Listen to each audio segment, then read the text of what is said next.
Welcome to Holding Space. Michael Zen is a visual producer and creative photographer using his imaginative visionary energy to channel Zen and hold space for spiritual and innovative discussion. Each episode creates a supportive, accepting, and open environment that allows exploration and expertise to come together with engaging and entertaining convergence. With guest and community all helping the shape of the way, Michael is grateful to be together to hold space. Now here is your host of Holding Space, Michael Zen. Yes, here I am, all amped up, ready to hold space, and ready to, and being grateful. I was listening to what Todd was saying. He said, I'm grateful to be together. And I was just like, oh my God, that's so true.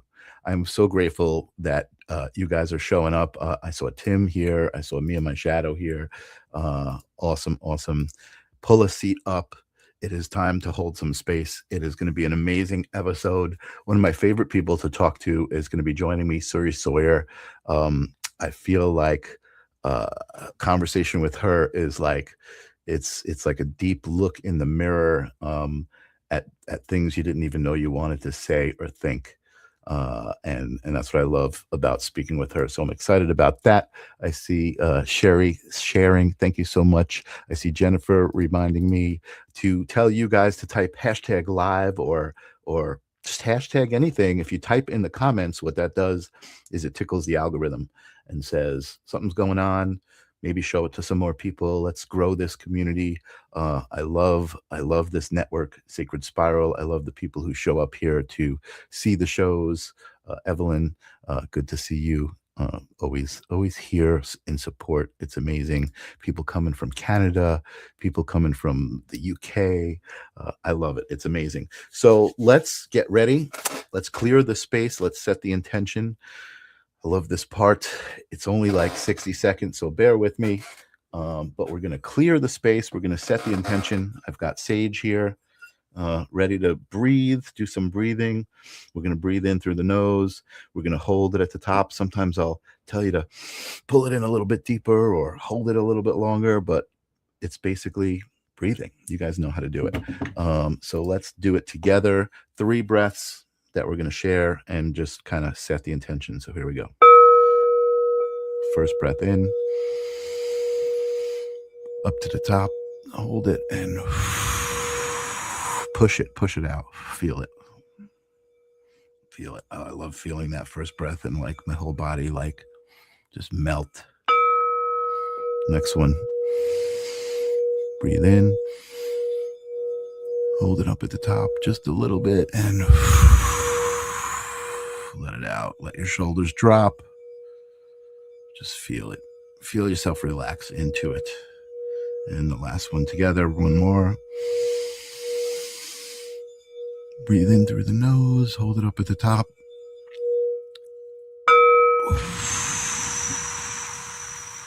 Just deflate. Let it out. Let it out. It feels so good. Breathing is fundamental. My favorite thing.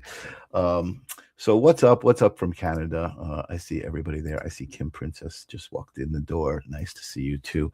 I wanted to share something before I got started here. I shared this on the live stream on Thursday, but last Monday I had an amazing experience. Or was it Monday or was it Sunday? No, it was Monday.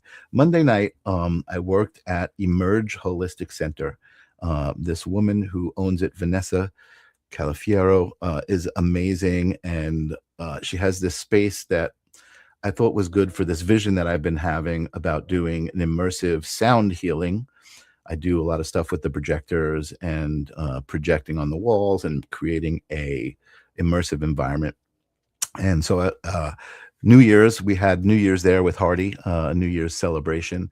And I met her and I told her about my vision and she said, come on, let's do it. And we did this immersive yoga, bhakti yoga class as an experiment. And it was like multi-sensory, because the yoga, obviously you're moving around, you're moving your body, you're feeling your body, but she also had Melissa playing the hand drums. She was playing a harmonium, and there were crystal bowls, and so there was a sound aspect to it. There was lighting of Palo Santo and oils, so there was a smell aspect to it, and I was creating an experience on the walls. This little video I have was the night before. We were just kind of preparing, and I want to show.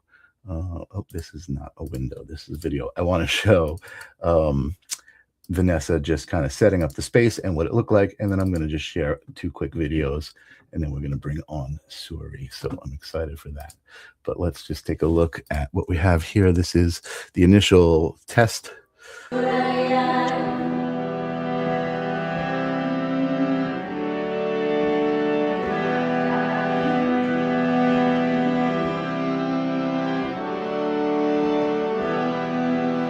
Walk through the valley of shadow and light. Take a long deep breath, bring spirit to light. Reality reflects the one heart and mind. So close my eyes.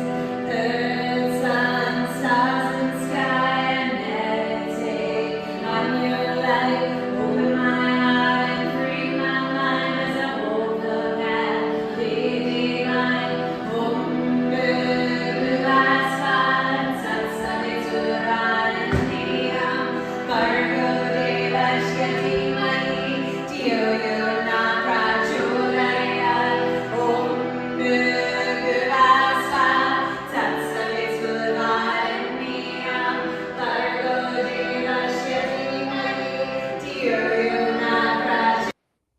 Yep, and it just cuts off there. So I didn't mean to cut them off. We were just experimenting. So that was us getting set for the night. And then this is a little bit of the actual night itself. And it was just such an amazing experience. I just wanted to share this with you guys. And let me see where this is. I believe this is the video for that. So it was reactive to the sound. You can see the lights, the projecting, reacting to the drum. And just allow yourself to take in the energy of the room through all of your senses. See what you're seeing. Hear what you're hearing. Smell what you're smelling. Taste what you're tasting. So Angelo is asking to add psilocybin or DMT in. You're a bad boy. But anyway, it was really such an amazing thing to collaborate with, because I was just doing the graphics, but to have the live music and to have the leading of the visions or the meditation or the yoga, it just kind of like, it just all went together really nice. And I'm excited to be doing it some more in the future. It looks like we're going to try to put together something once a month over there. But it was amazing. And thank you for letting me show that. And I appreciate you guys. But anyway, I was talking to Suri before, and I was talking to her about kind of some of the things that I got from the experience resonating with the singing and the chanting, and magic happened, as it always does. And we have some amazing stuff to talk about. So I'm going to welcome to Holding Space one of my favorite magical beings on the planet, Suri Sawyer. What's happening, Suri? Aloha. I also really want to quickly run in here and say, Angelo, you're not a bad boy. In fact, it's genius. Add DMT and psilocybin to everything. Add it to everything. You know what? I got to say, psychedelics are definitely finally getting some good attention, and not like, stereotypes and more like medical backing up, the actual effects of it. So yes, I guess I just said that. I was just joking around, but I yeah. understand that you were joking around. Yes. And I just took a friend of mine to task. We were conversating about a friend of his, and he used a derogatory term to describe her. And I said, hey, what do you really mean and what do you really want to say? Because to just throw out a derogatory term about a female, I'm not okay with that. I actually want to know what's triggering you and what bothers you without the name calling. And it's similar with plant medicine. There is a narrative that belongs to essentially the government and conservative Christians that says all of these things are a certain way. But if you've ever looked on the other side, everything you just said is actually mute. Like, oh, I was just trying to be such and such and such. To what degree, right? And to who are you pleasing? Because there have been people for thousands of years that have been using psychedelics in a healthy way, and they would be perturbed by the conversation. Like DMT is important, psilocybin is important, ayahuasca is important. All of these medicines are advocates of our spiritual well-being, as well as the origin of our language. There's a book by Terence McKenna called The Food of Gods, and it essentially distills the art that all language arrived because of psychedelics. And that's related to imagining the stoned ape theory? The stone ape theory, as well as all of our spiritual concepts. Most of our spiritual concepts came about because animals / people were doing psychedelics and touching different dimensional planes. So actually most of what we know in modern psychology and modern life is actually a byproduct of people eating psychedelics. And then suddenly they became banned. And so my plea is bring them back. Bring them back. I'm back. I'm for it. I'm totally for it. And you know what? That's why I love talking to you, because language is so important. And we've talked a lot about that, and we talk about words all the time. And, you know, I am certainly guilty of letting words slip out without actually like processing and thinking about what I'm saying. And it's just kind of like conditioning and things like that. But Totally. the cool thing is being aware of it. And it's that moment, right? Like you said, talking derogatory statements about women, you know, like all of the time, I am noticing myself judging. Right. And it's like, and I love it. I'm like, oh, wait a second. Why did I say exactly what you said? Like, why am I saying that? And I try to kind of, you know, look at myself in the mirror. You know, why am I being triggered by this, or why am I being triggered by that? And, you know, it's not all the time.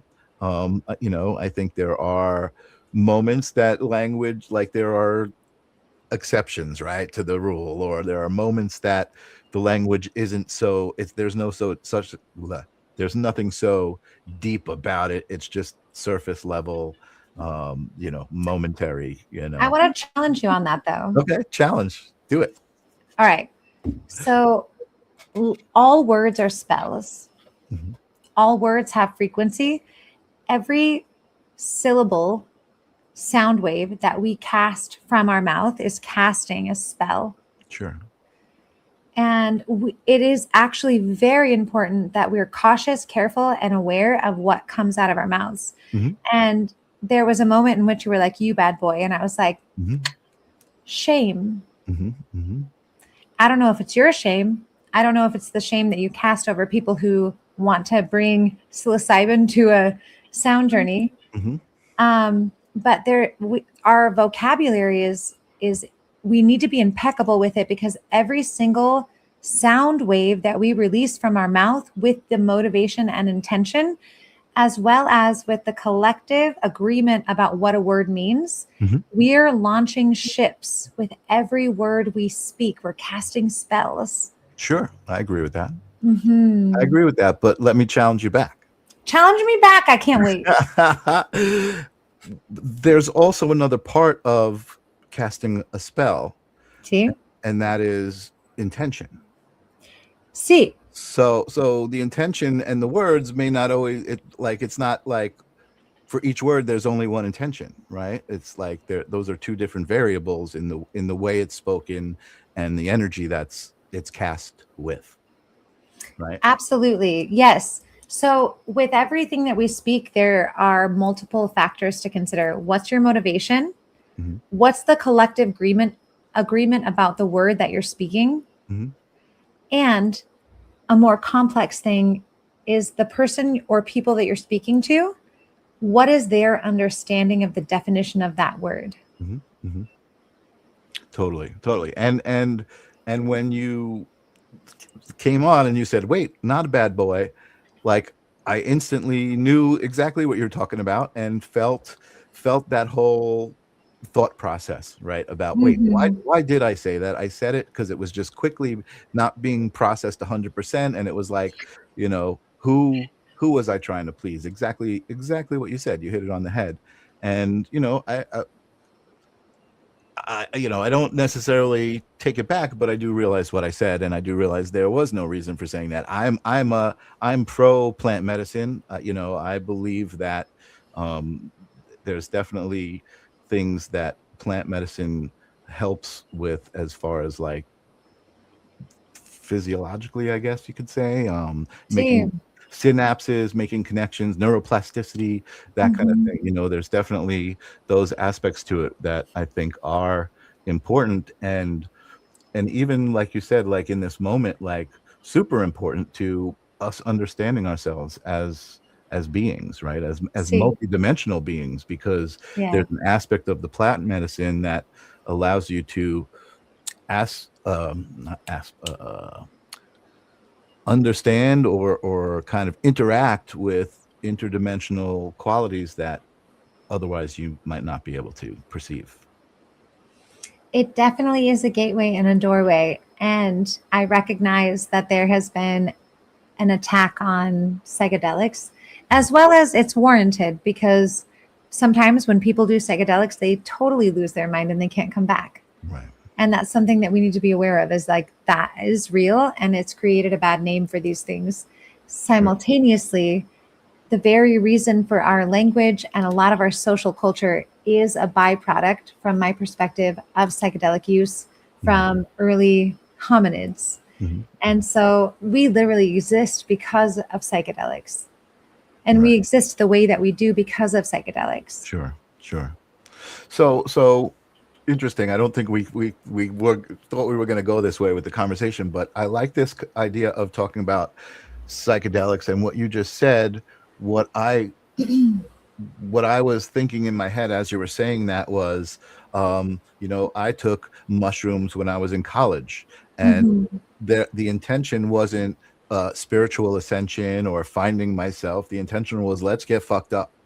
And I think that's probably a part of the reason for what you're saying, the bad name, is because the real psychedelics and the real work that I've seen is very, very sacred and very, very what's the word, intentional, right? Mhm. There's rituals to it. It's not just like, hey, let's just pop some mushrooms and go for a trip. It's like Right. there's a preparation mentally, there's a preparation physically, there's kind of like a sequence when you're led through it with a shaman or somebody who's facilitating, that kind of guides you through the different phases of seeing those aspects of reality and of yourself that you haven't seen before, which could be scary if you're just in college and you take a handful of mushrooms. Also fun, right? Was it fun, Michael? I think most of the time, I didn't do it a lot, but I can certainly remember there was probably one time or two that weren't so fun because I Mhm. just wasn't prepared for how deep and heavy it was, and what was happening. I mean, it was I was in a different place at the time, right? I was just not as aware of like what it was even about, right? Life at that Mhm. point was about just kind of having fun. But I also want to say, I think, that's leading me to the idea that sometimes the less you know and the more you're just like, we that's not a bad thing, right? Because you're living in the moment, it's authentic, I think. I don't know. I mean, I'm just saying all these things. Sorry, they're just coming out. Okay, I'd like to speak to these points. Yes. Um, so currently on planet Earth, it's really common for people to go to festivals or parties and participate in psychedelics in these fields of existence. And it can be fun, and you get some insight. That's wonderful. And the reality for me in this situation is that when you do a psychedelic, what you're doing is you're opening up your energy field, your psyche, and connecting synapses. So what you're doing is, to some degree, collapsing timelines between past versions of you, future versions of you, and present versions of you that in that state can all communicate. Interesting. Yeah. Wow. Similarly, you're also opening up the chasm that is the ancestors. And oftentimes with psychedelics like psilocybin, you'll suddenly find yourself feeling as though your grandmother is there, because she is. She actually is there all the time. But because you're on a psychedelic, you can actually perceive her or other ancestors. And so it's a time of communion. It's a time of prayer. It's a time of like deep introspection and outrospection. It's a time where the borders between ideas dissolve. It's a time when time dissolves. When you take psychedelics, for example, psilocybin, it can feel like you were in the experience for 20 days. And then you come out and you're like, what? It's only been 4 hours? Because time doesn't exist in those realms. The line between us and our dead ancestors does not exist in those realms. The line, all these lines are blurred and dissolved. And so it's a time of communion and preparation. It's also a time to get extreme clarity and to also figure out what you're currently interacting with that is an obstruction to your well-being. And this is how it was typically and traditionally used. I recently have been writing a play, Michael.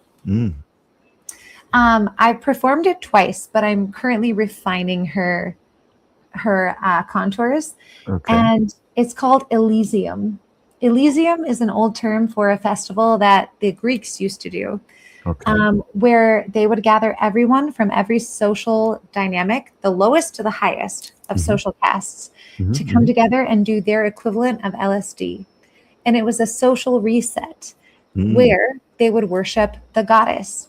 So my entire comedy sketch is literally serving people a microdose of psilocybin and doing a comedy show as if I am Aphrodite, speaking to humanity about love. And wait. So you're dosing the audience first? 100%, I'm dosing the audience. Wow. Okay. This is new and interesting and innovative, I think. It's to my little world over here in Costa Rica. That's not new. Okay. Yeah. Okay. Cool. Yeah. Tell me more. I think this is great. So the whole concept of the show is the Romans and Greeks used to practice this, and a lot of indigenous people also practice this, that you bring everyone in the community together. You basically dose them with something, whether it be a organic form of LSD, psilocybin, ayahuasca, changa, jurema, whatever it is that society had access to, you serve it to everyone and you calibrate the entire society. I was just going to say, it's like tuning everybody to a frequency, right? So everybody's on that same frequency. Okay. Precisely. Yeah. So Elysium was the practice of gathering everyone in the Greek culture of every caste to come together, take medicine together, and recalibrate the system. Wow. And it was also a form of goddess worship, because Elysium was the time that they came together and did psychedelics and worshiped the goddess. So in my play, it's called Elysium. I'm playing Aphrodite. Everyone is served psilocybin. And then I do a comedy monologue. However, I have recruited friends to play different gods and goddesses. So since I am Aphrodite in the play, of course, there has to be a Mars, right? My favorite lover, friction. And the concept behind Mars being there is that Mars represents war.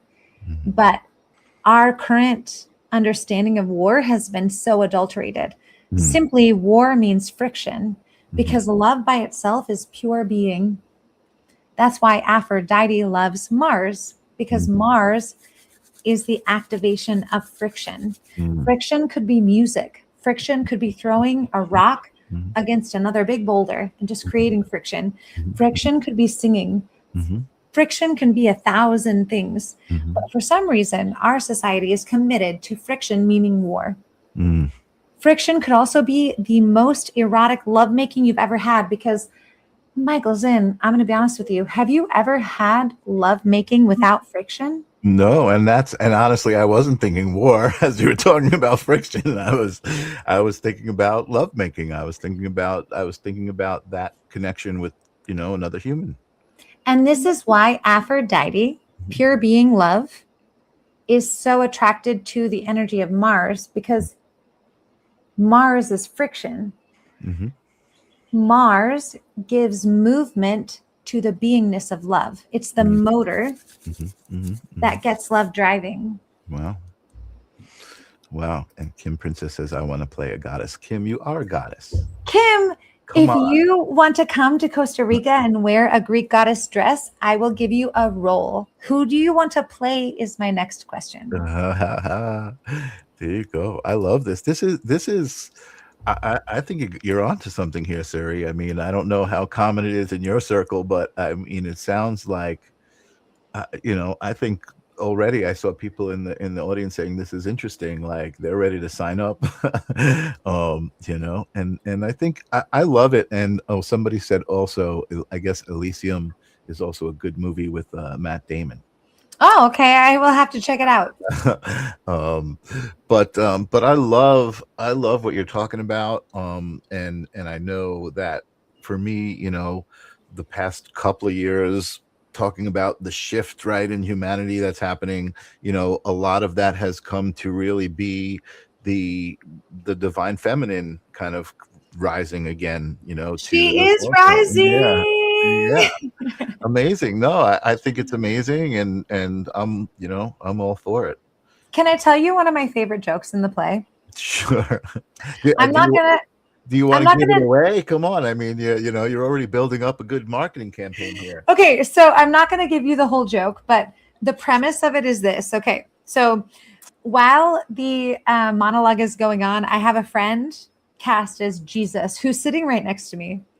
And you're thinking, or most people might be thinking, why is Jesus in the Greek and Roman pantheon? Because I'm combining Greek and Roman pantheons because they cross over so weirdly with just different names, but it's the same priests and priestesses, right? Okay. So like, why is Jesus sitting here?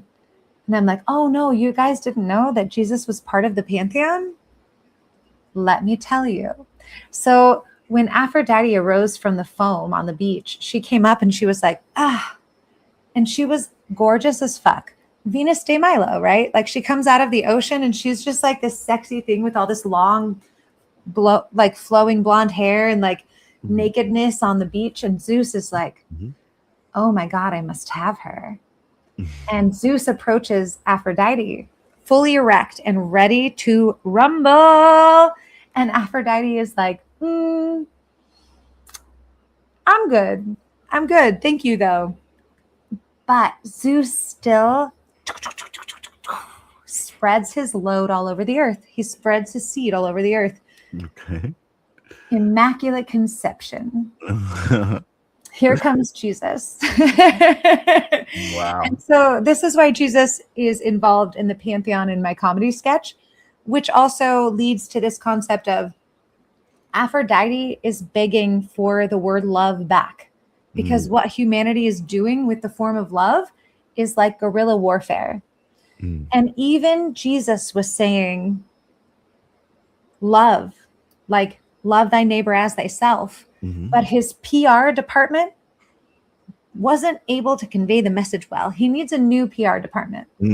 And so next to me in the show is Jesus. And he's like, even I want my name back, because what you guys are doing in my name, in the name of love, is never what I asked for or represented. I love it. I think that's great. This sounds amazing. I was asking you what you're up to, and you didn't tell me about the play until we already were live and started. You just told me now, but I think it's great. That's amazing. Wow.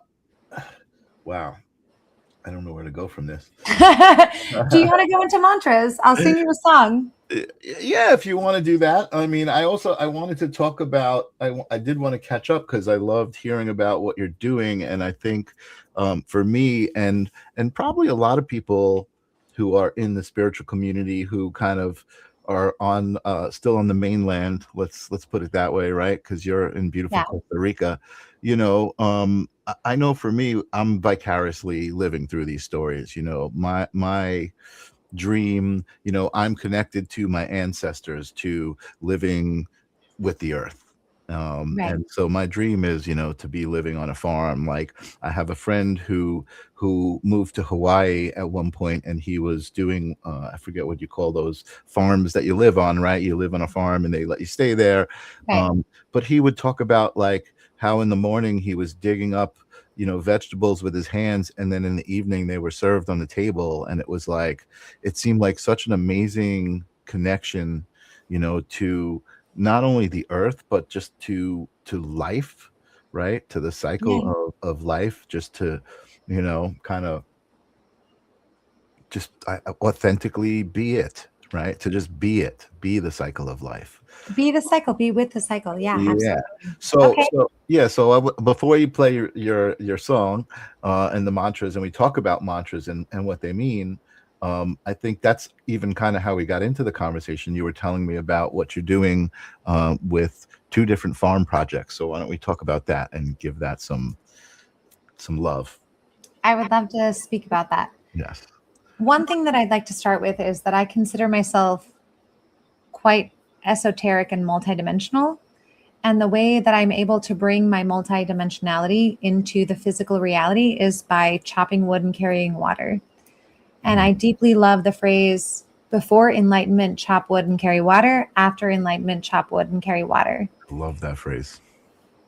And I can see a reality for myself in which I spend all of my time in the astral planes and up here. And that's actually deeply unsatisfying because I want to somehow translate heaven on earth, right? Mm-hmm. If I am in my esoteric and emotional and mental being, feeling very close to heaven, the way that I bring heaven through earth is actually through my vessel and through the physical activation that I bring to the planet. Mm-hmm. Mm-hmm. And this has brought me very close to wanting to garden, to grow produce, to care for bees, sheep, cattle, you name it. And I'm very fortunate to live in Costa Rica and have really good friends with ample farms. And so on one of the farms, a friend of mine owns, I have been doing beekeeping there and going through their Mariola bees, their stingless bees. They're so cute and they're so sweet. And I recently discovered that there's actually 3 different types of bees that he has on his land. He didn't even know that, but I found out through tending the honey. Amazing. And going out and connecting with the bees and like talking to them. Like for myself, I'm telepathically talking to the bees and telling them I'm coming in and I'm going to take the first layer of honey from the hive and I'll replace everything and you guys can build more. Thank you so much for your honey. Thank you for the wax. Thank you for the propolis. And I will tell you this, as I've been harvesting the honey, there's these little pockets inside the honey pods of straight propolis. And I don't mind at all sticking my finger in and eating the propolis, and it tastes just like ice cream. It's so good. I'm not familiar with the word. What is that, propolis? Propolis is like it's like a collection of bee pollen. Like if you've ever seen a bee go around and they have these big pockets of pollen on the sides of their body, that eventually goes into the hive and turns into a form of propolis, which is like bee interacted with pollen that's been curled into a ball, and it has honey bee medicine in it, as well as all the flower medicine rolled into one. And it has really high vitamin B, vitamin C, and vitamin D within it. So it's like basically taking a ultra vitamin that's also an allergenic. So Michael, if you ever go to a new region where you're having allergies, the first thing you want to do is get local honey and local propolis and eat it, because it will teach your body about the pollens around you and give you immunity to it. Amazing. Wow. And Mhm. is that, did you always know that, or is this something you learned through working with the bees? Years before I moved to Costa Rica, I was studying beekeeping Okay. because, okay, Michael, listen to this. I had this weird sense that the world was going to come to an end as we know it, and Sure. everyone would need to have a skill. I have And that sense often. the skill that I decided would be necessary was how to keep bees. I love it. I love So it. I already did know all of this information, and now it's activated because my friend happens to have beehives. How amazing is that, Mhm. Suri? Oh my God, you're the best. I love. This is why I love talking to you, because it's like I see. It's like a mirror, you know what I mean? In so many ways, I see so many things that like I would love to express, and I would if I was in that situation, I could actually vicariously, as I'm listening to you talk about it, like almost experience it. And I feel like some of the people here in the audience too, because like everyone's saying how amazing it is, and like really responding with this happiness, right? Yeah. And I can imagine that's what it is. So let me ask you a question. Is the honey, are you going to be putting out like a Suri Sawyer brand of honey, or is this just for the farm? Yes, actually. So Oh, my friend and I are working on the farm together, and we will. All right. So back to psychedelics. okay. We have intentions of growing certain medicines on the farm, as well as there is free ranging cacao. And in fact, I wish I could take you to my backyard and show you all the cacao that I have drying in my backyard right I now. wish I could go into your backyard right now. But we're growing cacao and we're making our own cacao. We have our own honey. We have our own cows. We have our own milk. Um, and we're also growing different medicines. And so it's not too long. We're not too far out from creating a brand of medicinal chocolates. Wow. And what we're calling them is called true currency. Oh, Because the reality is like when and if the world does come to a fucking crumble, what currency will you use? hmm. And that's one of the reasons that I'm taking stock in natural currency of like, if the world were to fall apart right now, I could offer you chocolate, Hmm. fish, honey, Hmm. meat, fruit. Hmm. What do you have to offer me? All right. Everything that I am cultivating is the basis of reality. It's I the true love it. currency. And 90% of humanity is currently exchanging time for time, but Mhm. no real currency whatsoever. I love what you're talking about. So you don't even know. Like it's hitting so deep, so amazing. And as you were talking, I remember, and maybe this is something you can help with. I remember, okay, I'm trying to drink more water, right? You're supposed to drink lots of water. And so I'm like, all right, how do I drink more water? So I started adding honey into my water, Mhm. honey and lemon. And oh my God, it's just so good. It's just so good. And I'm like, how come there's all these bottled beverages, but there's no like simple like honey water? And I realize like it's hard to keep mixed, right? You'd probably have to figure out some way to vaporize the honey or somehow get it in there. But now I'm thinking about psychedelic honey water. Yeah. Well, I was just at okay, I feel very blessed to live where I live. You go to the local store and there's a refrigerator full of psilocybin kombucha. Wow, really?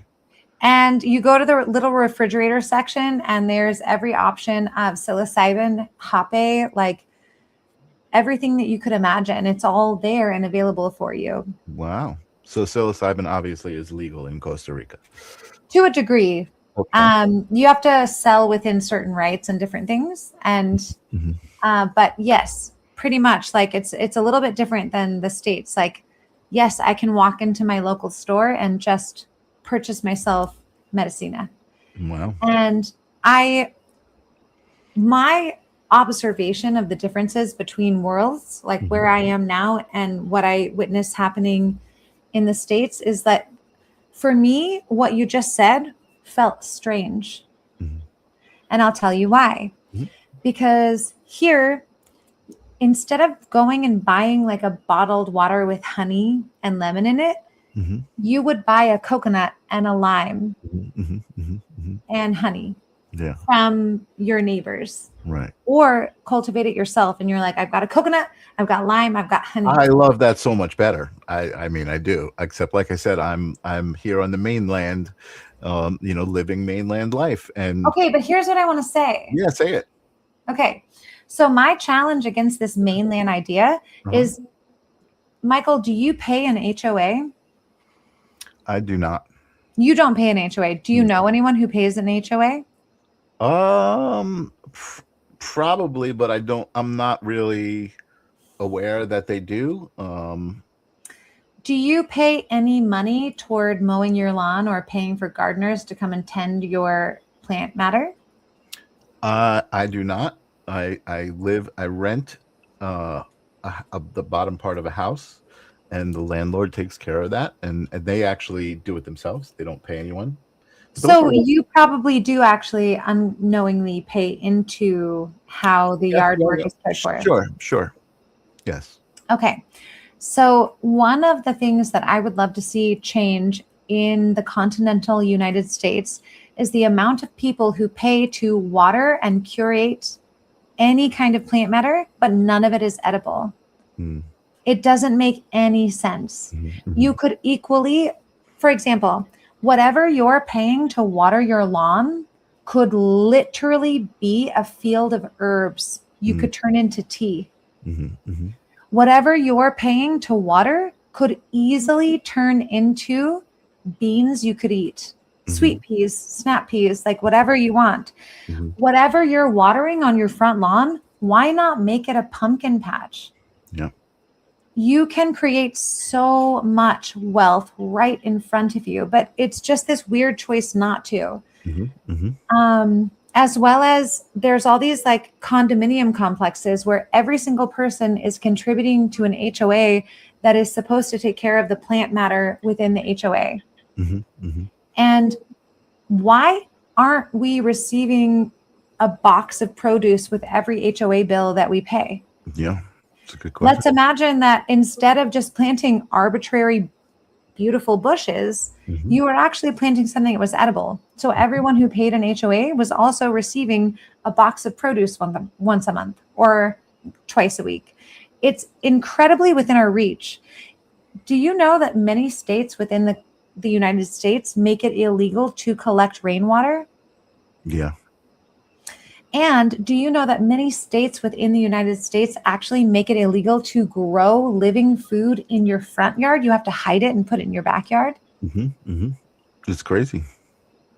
Yeah, no, it's crazy. So let me ask you a question, because okay, I know we weren't planning on going here, but this is where my passion lies. This is great. No, this is great. And and even as I'm saying things to you, it's almost like this guilt, right? Like, oh my God, I want to go live on a farm. I want to go do that.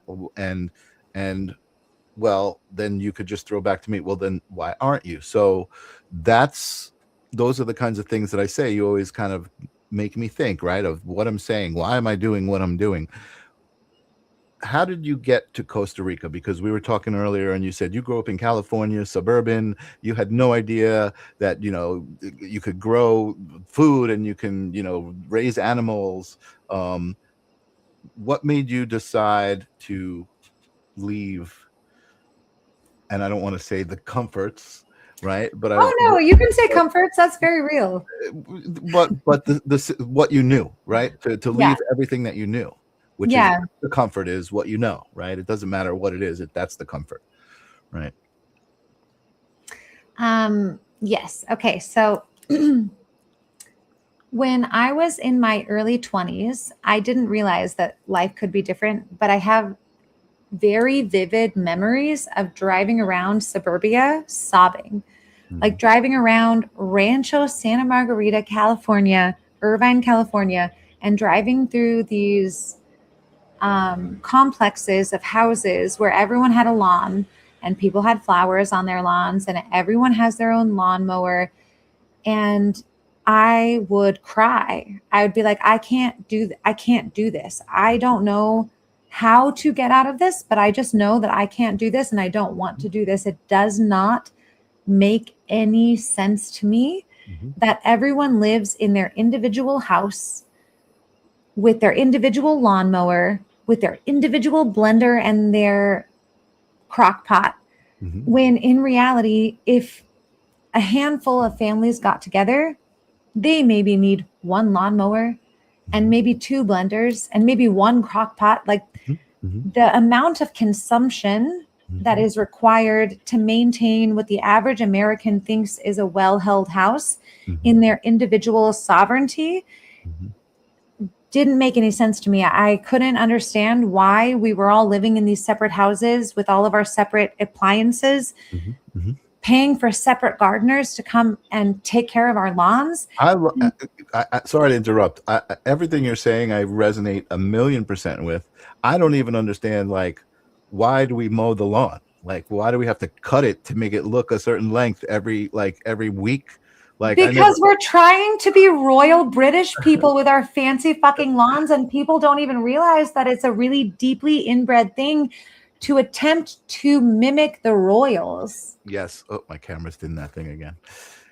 I'm going to let it come in. I'm not even going to worry about it. I'm just going to continue to talk to you. And see there. Okay. See, I said I'm not going to worry, and it popped back in. So from a pretty young age, I couldn't assimilate, but I didn't know what other options I had. And when COVID hit, I felt so blessed because it released me from something. And at the time I was teaching preschool, but when COVID hit and then I was like put at home for like 3.5 months, the thing I started doing was planting a garden. And I grew a bunch of food on the roof, in the backyard, like everywhere. I was like planting and growing and watering. And it ignited this thing inside of me. And it became bigger and bigger. Over time in my work, also during this time, teaching preschool, teaching yoga, I was also studying plant medicines.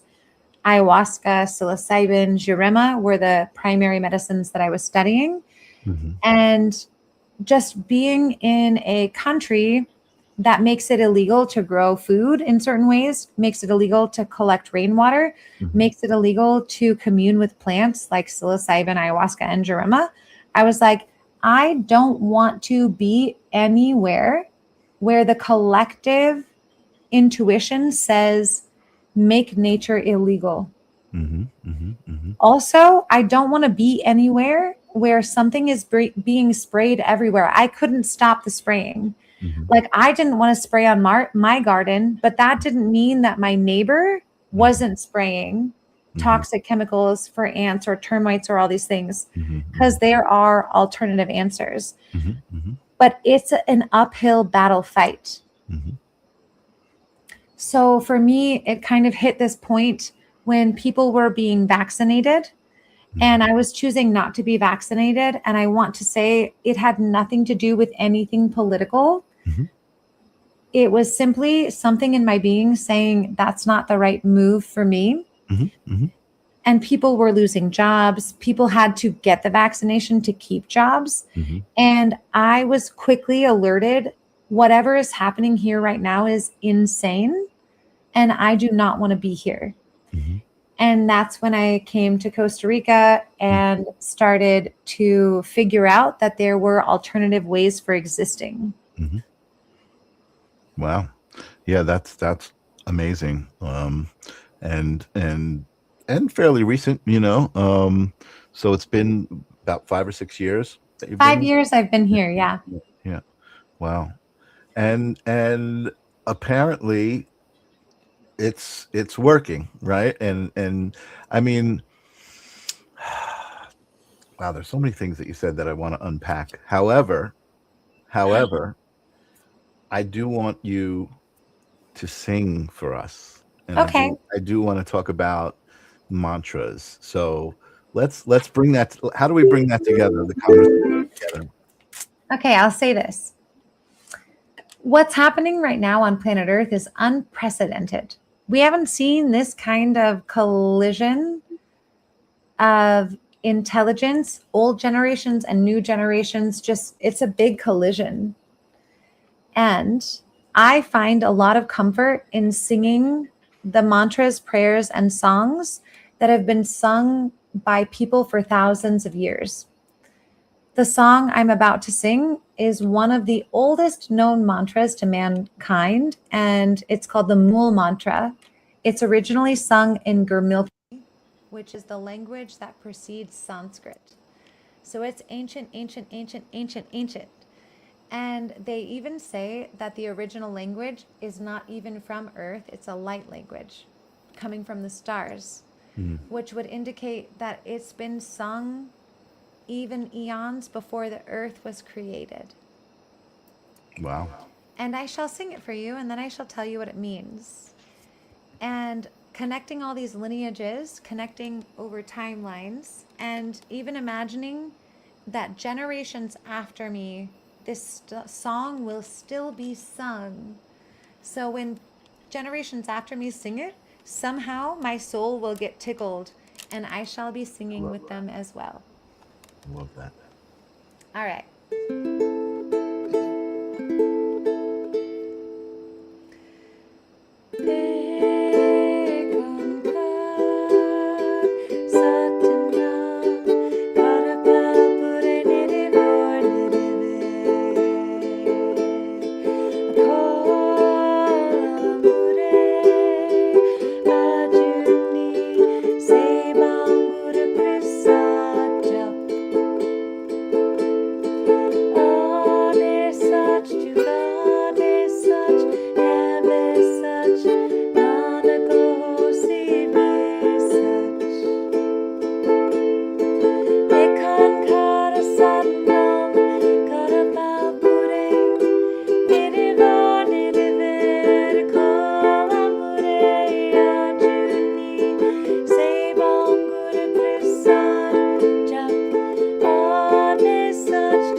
Yeah, very nice. Beautiful.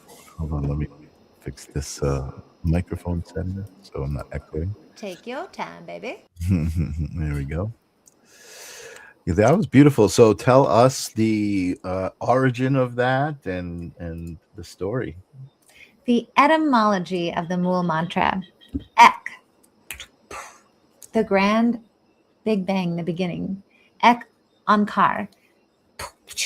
There's this big explosion of consciousness that was so frictionful that it created the Ankar, which is the forever expanding consciousness of God. Ek Ankar, Satnam. It is vibrating, it is real, it is true, it is the true name of God, or it is the true description of God, that there was so much friction at such a small point that it created an explosion of consciousness that is forever expanding, and it is true and it is real. And it is eternal, and it can never stop existing. And this thing, the Ekankar Satnam, the true essence of God that is forever expanding, wanted to understand itself. So it wanted to play a game. So it gave itself ignorance or veils. It said, okay, wait, hold on. If I am all-knowing, all-loving, eternal, infinite, and all-powerful, what cool game could I play with myself to understand what I am? I know, to pretend like I am not all-loving, that I am not all-powerful, that I am not all presence, that I am not eternal. And so it created these veils to immerse us into this physical experience that, Michael, you and I are actually part of the same one life force entity. But right now we're playing a game, and you're Michael and I'm Suri. Totally. And you hear and taste and touch and smell, and those are your veils that actually separate you from the inner reality of complete totality wholeness. And so it says there's the Big Bang. It's forever expanding. It became curious about itself, so it started to play a game. So it created these realities where it could split itself into individual beings to know what it was like to be isolated, because in its true form, it's all one. But it was like, but what would happen if you were Michael and I was Suri and we were talking to each other? Like, wouldn't that be cool? Right. And then it says this, jap, repeat. It says, if you ever forget that you are playing a game, jap, repeat. I am all knowing. I am all loving. I am all powerful. I am infinite and I am eternal. And those are the phrases that are said to reverse the veils in case you get too deep in the illusion of the Maya. Okay, Wow. And it's casual. Amazing. What a better way to do that than through song. Right? I mean, that's really beautiful, beautiful. So let me ask you about, so the language is Sanskrit? It's technically Gurmilki, which is the language that preceded Sanskrit. But you could say that it's Sanskrit because it is, but originally it's Gurmilki. Okay, I'm not familiar with that, so I got some stuff to learn here. But it's interesting that you went there, because we were having a conversation before the show about the connection and the act of what you just did, right? Like, and you even kind of prefaced it like all of the ancestors who have sung that before, and it's like a certain frequency. I feel like, what did I want to say about this? I feel like, so I can remember my grandfather. My grandfather was Jewish and helped build the temple, in the neighborhood. And I can remember seeing my grandfather with his prayer book, just reciting prayers and kind of bowing back and forth and saying the words. And I never really understood it. What is that, right? And then on the retreat that I went to Costa Rica, the guy who married Janice and myself, Davy Joe, is very, very spiritual and studies Sanskrit for years and years. And he had a Sanskrit book and he was doing that. And I was like, whoa, that's what my grandfather was doing. And I suddenly made the connection, and we were talking about this before, of the act of saying the words and being connected to the words on an energetic level it's such a personal thing, right? So even when you were singing that, like, you were experiencing this personal energy through it, but you were also transmitting this energy that everybody listening to was experiencing and processing through their own lens. But I think, at least for me, you can feel those aspects of it, right? Those ancient aspects, or those intentional aspects of it.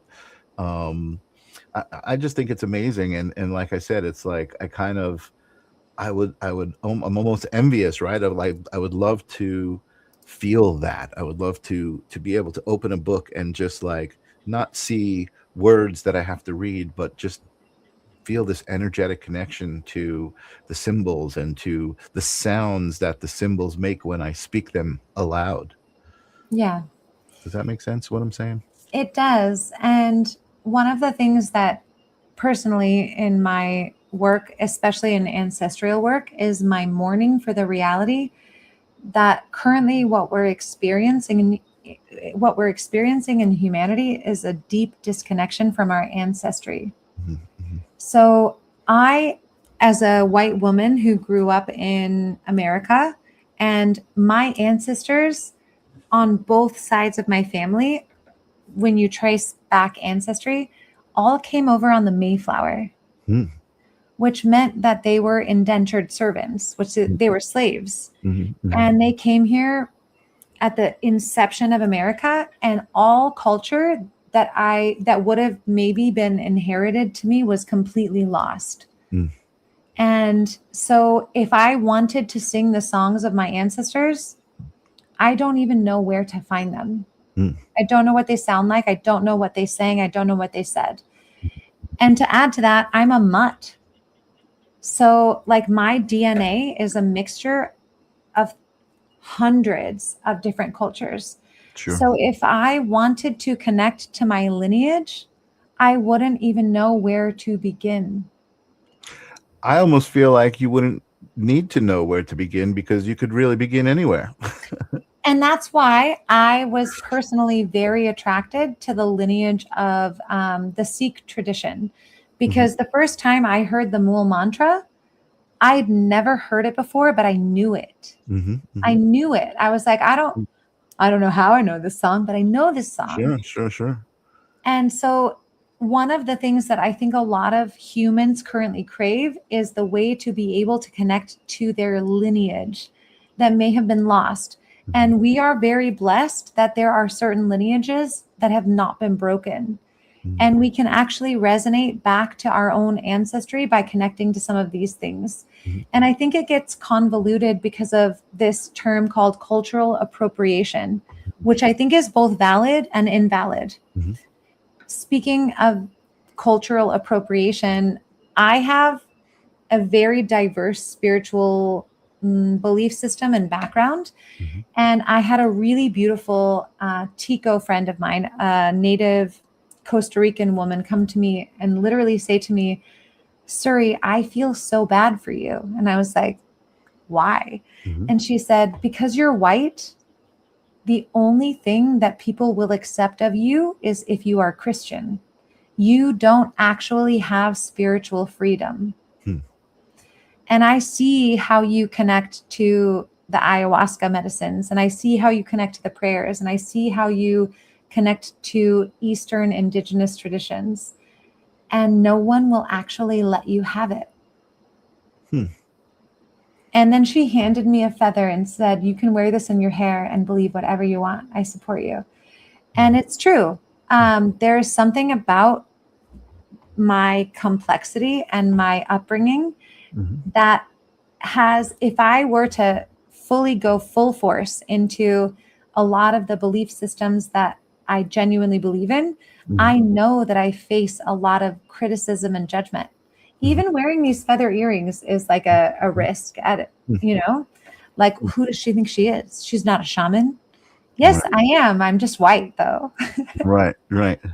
It's interesting that you say that because, and I'm imagining you do see that a lot, right? But like, I don't, because of who I am, right? I mean, I see anybody, I mean, you specifically, we're friends, and like I've never been like, oh, why is she dressed so weird? Like I was always just like, how cool is that? Like I just love the way you dress and the way you express yourself. It feels very authentic to me. It doesn't feel like appropriation, or anything like that. It feels like authenticity. And I mean, I guess, and I'm all for that. And I'm looking forward to the day I run away. You know what I mean? Like, hey, Michael, I got places for you, bro. I got farms for you to come stay on. I've got honey for you to harvest. I've got cows for you to milk. I got cheese for you to make. Now you're just being a temptress. Can I tempt you with my cows and my sheep? Oddly enough, yes. It is. It's the tempting thing. And yeah. Okay. We have to wrap up, I know. So here's what I want to say. It's okay. Every single human on earth right now, whether they realize it or not, belongs to a long heritage of information. A lot of the information is actually written in the codes of the earth. I consider myself a very strong psychic and mystic, and I have learned most of my intuitive qualities from engaging with the planet herself. Through the rivers, through the trees, through the plants, through the bees, all of the things. all the codes are here.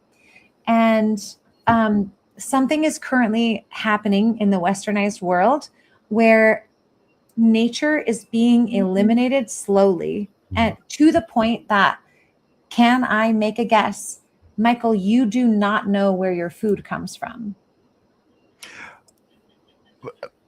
I know what you're saying, and I'm gonna say, like, specifically, like, where my market gets its food and stuff. Yeah, I'm gonna agree with you.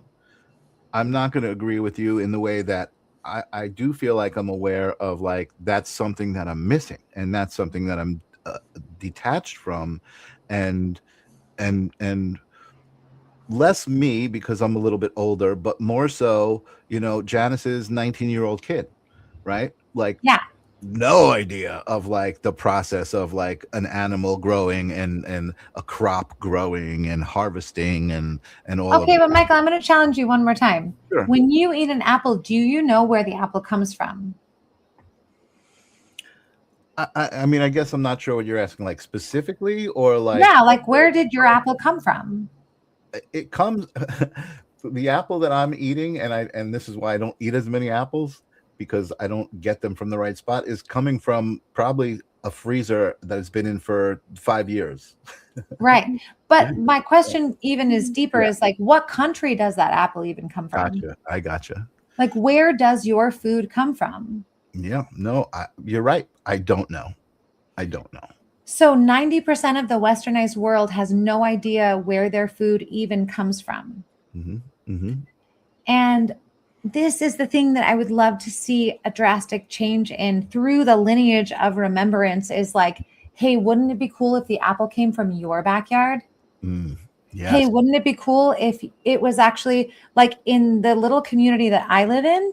Like, I've got a ton of citrus and apples and cacao and avocados and all these things and chickens and all these, like, and I can literally say, this apple came from this tree. I know exactly where it came from. I love that. This lemon came from this tree. I know exactly where it came from. This pumpkin came from this neighbor. I know exactly where it grew. I love that. And I don't know how we got so far from this, but I would love to see humanity to return to, hey, where'd you get your bread? Me too. Oh, there's a lady literally in my little town. There's a store up the street. Yeah. I can't even call it a store. There's 2 side-by-side buildings, and it's a family. One aspect of them makes sourdough bread, and the other one are cheese makers. And so you go up there, you visit the family, you can get milk, cheese, butter, and bread, all from the same family, and every ingredient was grown like right there. And so I love knowing where everything that I consume comes from. And I would also love to see this kind of transmit. It used to be the way that US was. My grandfather, actually, he's still living. He's almost 90. Wow. And he says to me often, he's like, you chose right. Everything you're living is how the US was when I was in my 20s. Amazing. And I've watched it deteriorate and I grieve, but you went and found it. It's amazing. Yes. And now my current project is to make sure that Costa Rica does not become another United States.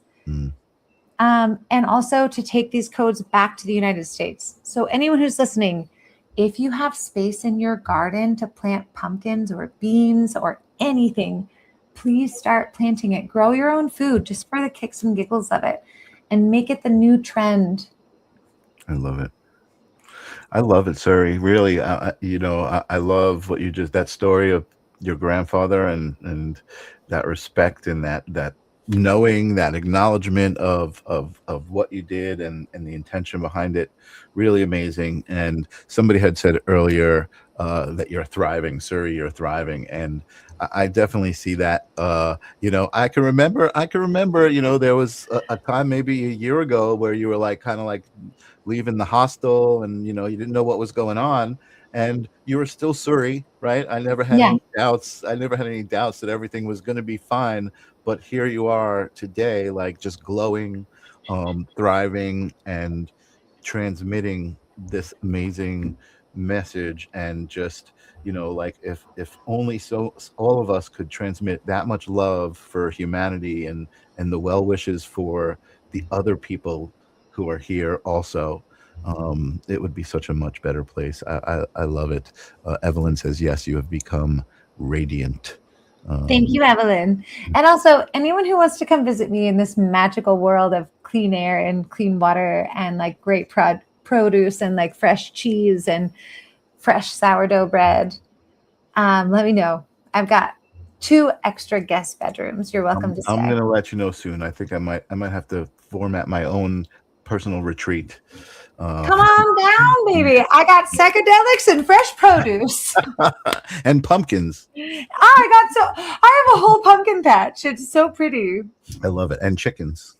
Yes, and chickens. Amazing. And cows and sheep. Amazing. Sorry, I knew this was going to be so much fun. I love talking to you.